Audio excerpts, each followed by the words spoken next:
we conclude our official National Day ceremony of the Republic of Uganda. Please, once again, thank everyone who has joined us for this beautiful morning. Thank you.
Your Highness, Sheikh Nahan, and your distinguished colleagues who are here, the Right Honorable Speaker of the Parliament of Uganda,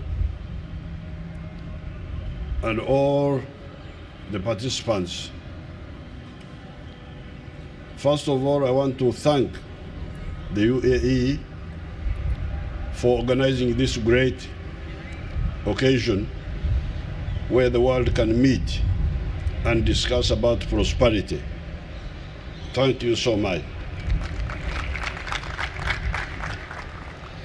Secondly, I want to salute the UAE for really being serious people. This is a challenge to the Africans. I see the UAE people as serious people because yesterday when I arrived, they took me for COVID test and everybody was checked. In Africa, sometimes we say big people should not be checked. But here, I was very happy to see that they really believe in my line of no, all of you be checked. They are very serious people. I want you to know that.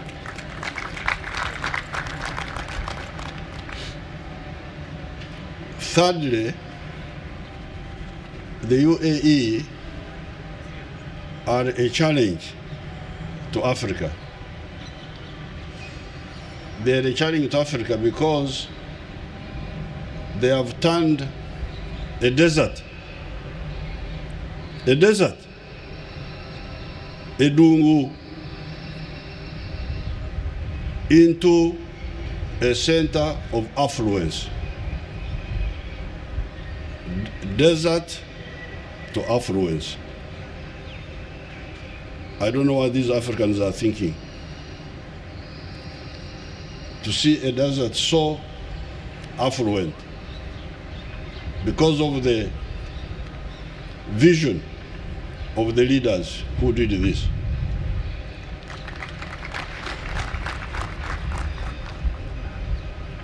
I had not come to UAE until some few years ago. And when I came here, I was surprised how these imaginative leaders turned this desert into a thriving center of affluence. Now, how much more easy it is for you from Africa, from the tropics, who have got it so easy there, when our brothers here can do so much with so little. They turned geography, just geography, into an advantage. The fact that here, when we are coming from Southeast Asia, It's like midway on the way to Europe. And they turned that into an opportunity. That's how the airlines are stopping here, even the ones from Uganda. So I want to salute you for that, for vision of your leaders.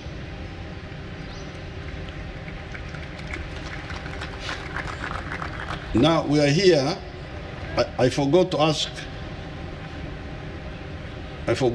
the Arabic word for profit. I don't know what they call it.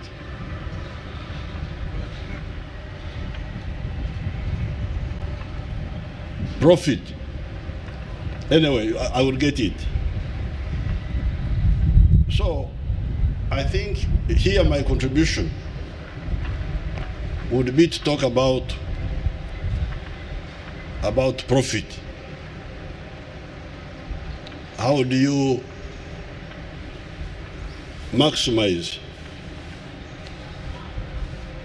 profit? Because we can't do business if you are making losses. Business must result into profit. And in order to make profit sustainably, continuously,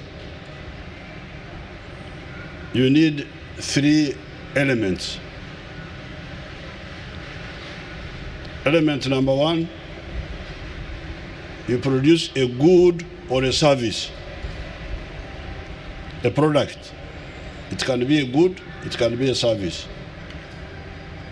That's number 1. Now, to produce a good or a service, there are some other issues which you need, which I will not go into. You need raw materials, you need labor, you need all sorts of things. But to summarize, I will simply talk of producing a good or a service. Once you do that, that good or service must be sold. So you must have a market. If you don't have a market, but you produce a good or a service, you are not going to survive business-wise. You will fail. So a good or a service, then a market. Somebody to buy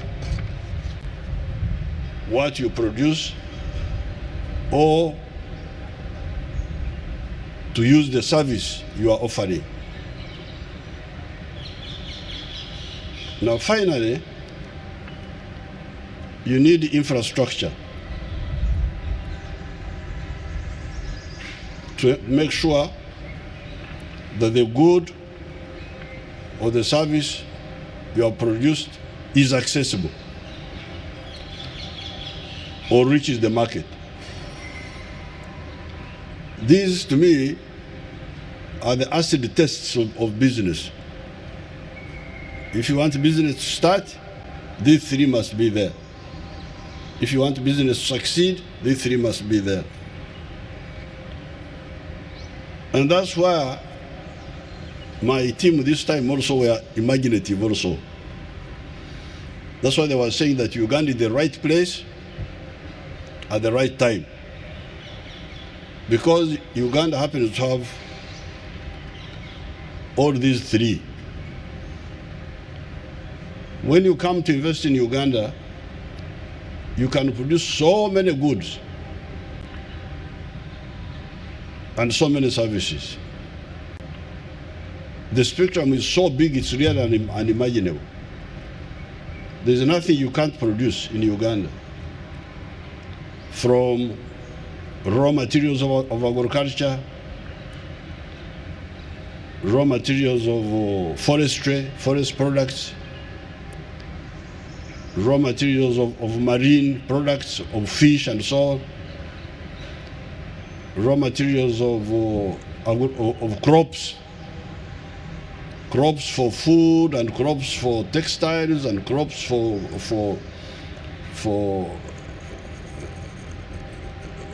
coffee. Coffee is not a food, but a stimulant. A beverage, for beverages. All those products are there. You can put anything you want there, you can produce. And then from minerals, from the human resource, we have also got a highly educated population with a lot of scientists and technicians. So you can also produce knowledge-based products. Now, once you produce them, the next question is, where do I sell what I produce? And that's how, again, Uganda comes in. First of all, these Ugandans are now 42 million. They are producing a lot of children, as His Highness said. Uganda has got the youngest population. They are now 42 million, but they are determined to be 100 million in the next 30 years, you can imagine.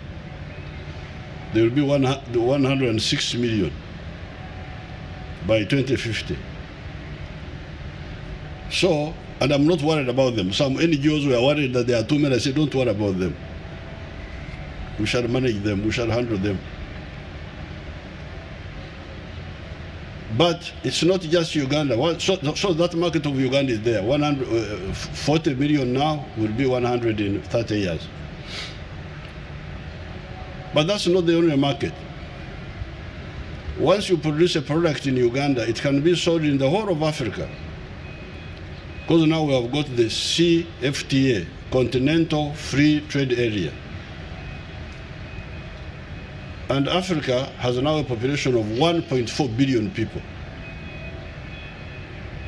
There will be 2.5 billion in 2050.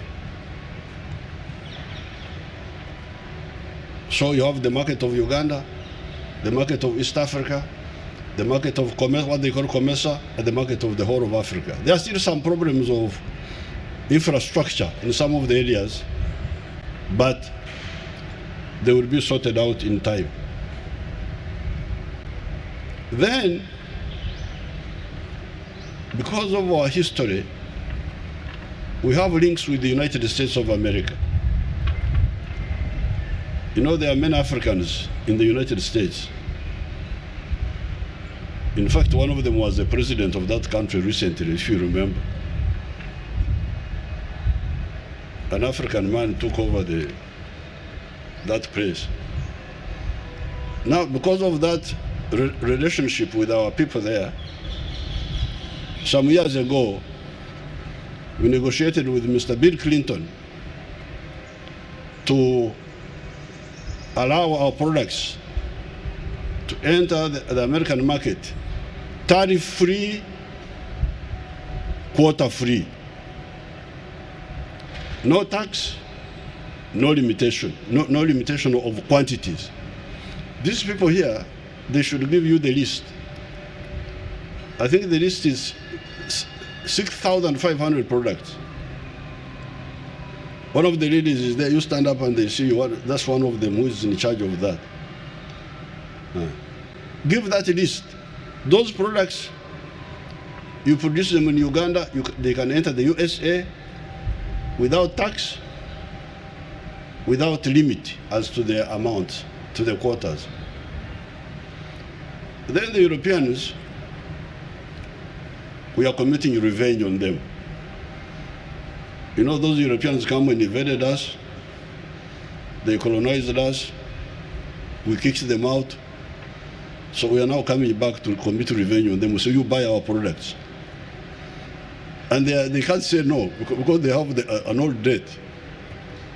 So there's what they call EBA, everything but arms. These people should give you that list. Everything except weapons produced in Uganda and some of the other countries in Africa can enter the European market without tax, without limit to the numbers. We have had historical links with China. So China has also given us some products for quota-free, tax-free access to their markets. So therefore, the market is there. The market is there. You produce in Uganda, you will not be short of market. And the infrastructure in Uganda has improved. And His Highness contributed to that, because he brought a mobile telephone company some years ago. He has now reminded me. I had forgotten, but he brought a mobile telephone company some years ago. It is now part of Airtel, and you know how many people, how many subscribers are connected to Airtel. But we have used the private sector and government funding to improve the infrastructure, energy, electricity, transport. We are now working on the railway. So the infrastructure is there. So therefore, Uganda is the right place at the right time. I thank the UAE for organizing this exposure, this expo. Expo means exposure. You show, you give us opportunity to show what we have. You're welcome to Uganda. And of course, His Highness touched on the issue of cultural linkages. The Arabian Gulf is directly linked, has been directly linked to East Africa for a long time. That's why you have even a language called Swahili, which is 30% Arabic, because of the interaction between the people of Oman, the people of Yemen, even the people of Shirazi in Iran, with East Africa. And therefore, really you Arabian Gulf people, Arabian Peninsula people, we regard you as our brothers and sisters across